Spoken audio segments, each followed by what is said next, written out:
देख रहे हैं खुलासा टुडे न्यूज, हर कदम आपके साथ। संभागायुक्त तथा नर्मदा घाटी विकास प्राधिकरण के पुनर्वास आयुक्त दीपक सिंह नर्मदा घाटी विकास प्राधिकरण से जुड़े मामलों के उचित निराकरण हेतु धार जिले के कुक्षी पहुंचे। यहां उन्होंने संबंधित अधिकारियों से अभी तक क्या किया है और क्या कार्य बाकी है के बारे में 1-to-1 चर्चा की। बैठक में पुलिस महानिरीक्षक Indore Anurag, Dhar collector Priyank Mishra, Barwani collector doctor Rahul Phating, Alirajpur collector doctor Abhay Arvind Bedekar, Dhar police अधीक्षक मनोज सिंह, बड़वानी पुलिस अधीक्षक पुनीत गहलोत, अलीराजपुर पुलिस अधीक्षक राजेश व्यास सहित एनवीडीए और पुनर्वास से जुड़े विभागों के संबंधित अधिकारी मौजूद थे। मैंने अभी 2 दिवसीय दौरा निसरपुर का किया है।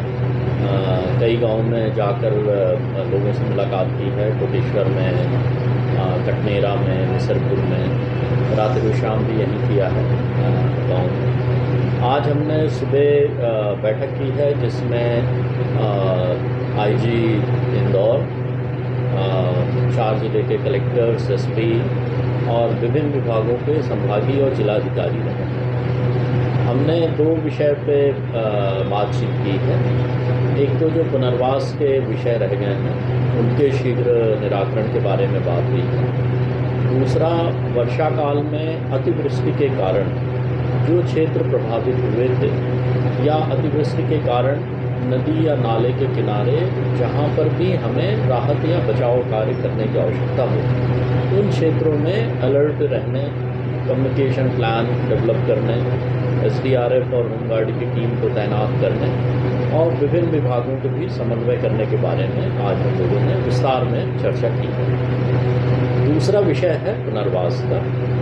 आज हमने निसरपुर में विभिन्न ग्रामवासियों के साथ और विभिन्न जनप्रतिनिधियों के साथ बात की है।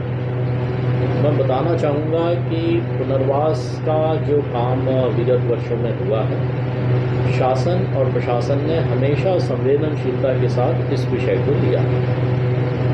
चाहे वो नया निसरपुर बनने की बात हो, चाहे वो लोगों को 60 लाख या 15 लाख या 5,80,000 देने की बात हो, हर विषय में सतत शासन और प्रशासन की संवेदनशीलता ग्रामवासियों को होती रही है।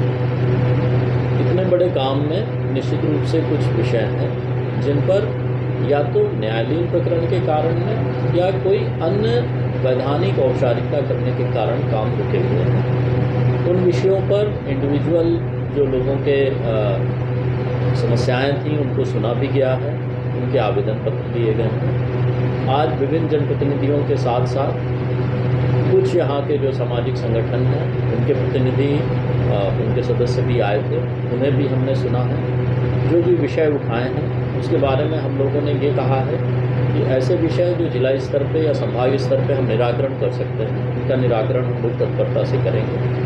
कुछ विषय नीतिगत हैं जिनके बारे में प्रस्ताव बनाकर शासन को भेजा जाएगा और शासन स्तर से जो भी निर्णय होगा उसके अनुकूल हम लोग कार्रवाई करेंगे।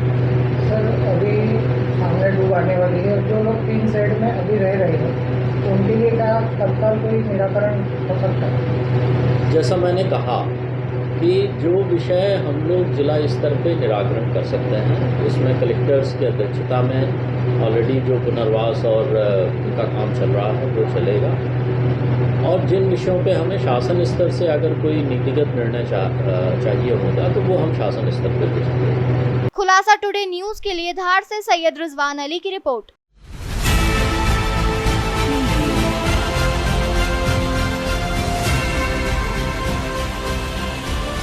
आप देख रहे हैं खुलासा टुडे न्यूज, हर कदम आपके साथ।